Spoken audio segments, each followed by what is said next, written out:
24 апреля Национальным олимпийским комитетом под председательством Шаршенбека Абдыкеримова достигнута договоренность с руководством японской компании Toyota в лице президента Toyota Motor Kazakhstan Кита Мэтью Симмонс о передаче на безвозмездной основе 3 автомобилей марки Хайс, Land Cruiser и Camry.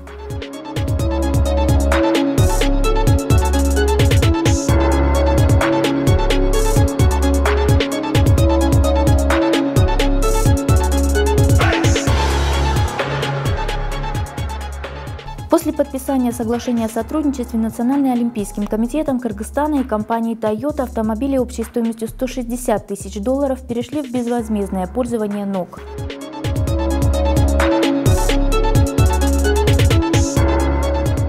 В качестве ответного подарка НОК вручил представителям Toyota комплекты спортивной формы олимпийской сборной Кыргызстана.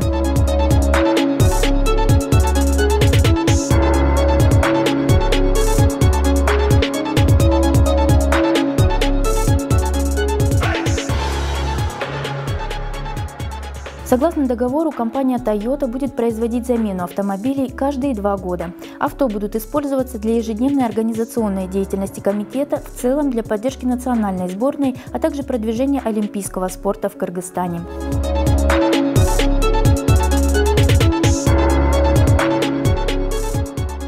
Активное сотрудничество с Toyota Национальный олимпийский комитет начал в преддверии Олимпийских игр в Корее. В партнерстве с японской компанией НОК работает над укреплением спортивного духа кыргызстанцев, по сути продвигая одни и те же ценности.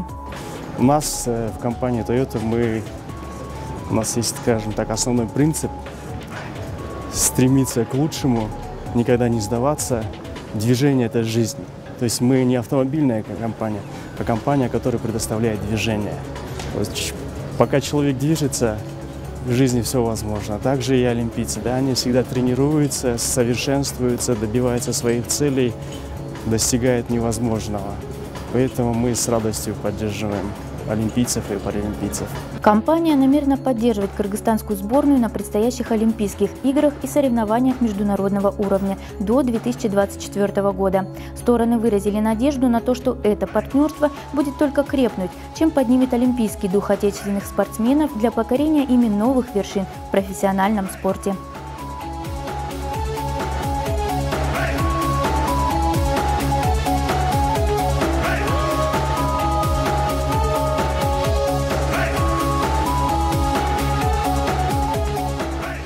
Оксана Гуд, Алсейд Зарубек Улу, информагентство Кабарлар и Умют ТВ.